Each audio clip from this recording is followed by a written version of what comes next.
আসসালামু আলাইকুম প্রিয় ভিউয়ার্স, আশা করি সবাই ভালো আছেন। আজকে আমাদের মামা এগ্রো বিডি চ্যানেলের পক্ষ থেকে আপনাদেরকে কিছু গুরুত্বপূর্ণ বিষয়ে কথা বলবো। সেটা হচ্ছে বর্তমান যে সময়ে যাচ্ছে সেটা প্রচণ্ড গরম, মানুষের প্রচুর কষ্ট হয়। সেই ক্ষেত্রে এই যে পশুগুলা মুরগিগুলো আসলে খুব কষ্টে সারাদিন যাবৎ কাটে। আমরা কিন্তু এখনও কোনো ফ্যান দেয়নি।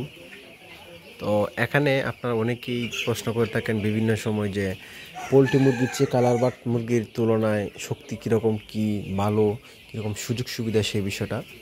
তো আমরা কিন্তু এখানে আপনাদেরকে বোঝানোর জন্য এখানে যে দেখেন সাদা ব্রয়লার তুলেছি, পোলট্রি যেটাকে বলা হয়, এখানে হচ্ছে কালার বাট সোনালি। তো এই দুইটার বিষয়ে আজকে কথা বলবো।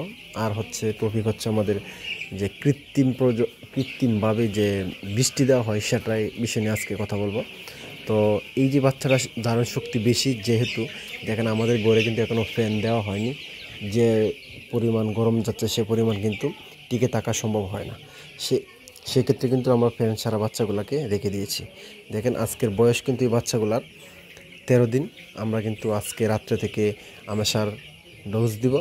তো যাই হোক, যেটা নিয়ে কথা বলতেছি সেটা হচ্ছে গরমের বিষয়। সে গরমের জন্য কিন্তু আমরা ফ্যান দিইনি, কারণ হচ্ছে আমাদের যে ফার্মটা রয়েছে সেটা আপনার ভিডিওতে দেখতে পাচ্ছেন যে নেটের বেড়ার পাশে কিন্তু নদী রয়েছে, সরাসরি এখানে বাতাস প্রবেশ করে। আর দ্বিতীয়ত হচ্ছে এই মুরগি বাচ্চাগুলো একটু শক্তি বেশি, ধারণ ক্ষমতা বেশি, যেটা গরমটা সহ্য করতে পারে।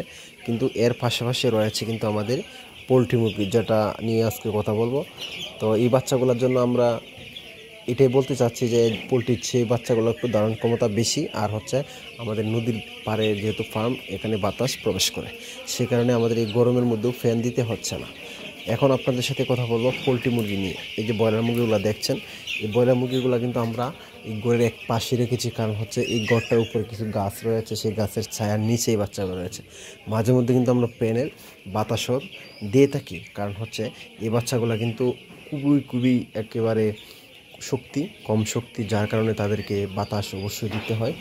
তো আর যে বাচ্চাগুলো যদি আমাদের আর বেশি থাকতো তাহলে অবশ্যই অল টাইম পাকা দিয়ে রাখতে হতো।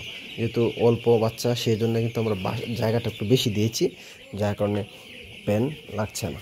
আর এর পাশাপাশি আমরা যে আপনাদেরকে বলেছিলাম যে কৃত্রিমভাবে আমরা বৃষ্টি দেওয়ার ব্যবস্থা রেখেছি, সেটাও আপনাদেরকে দেখাবো। আমরা কিন্তু এই যে এখানে দেখেন যে পাইপ রয়েছে, এই পাইপ দিয়ে কিন্তু আমরা মোটর থেকে সরাসরি পানি উপর টিনের ছালের উপরে কিন্তু আমরা দিয়ে থাকি, যার কারণে আমাদের যে টিন সেট যে উপরে টিন রয়েছে সেটা কিন্তু সিমেন্ট শিট, যার কারণে পানি দিলে কিছুক্ষণ সময় ঠান্ডা থাকে।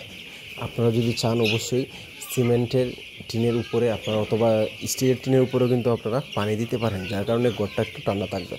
যেহেতু আল্লাহর রহমতের চেয়েও বৃষ্টির উপরে আর কিছু নেই, তারপরেও কিছু বাঁচার জন্য আমরা নিজ চোখে কিছু দিয়ে থাকি।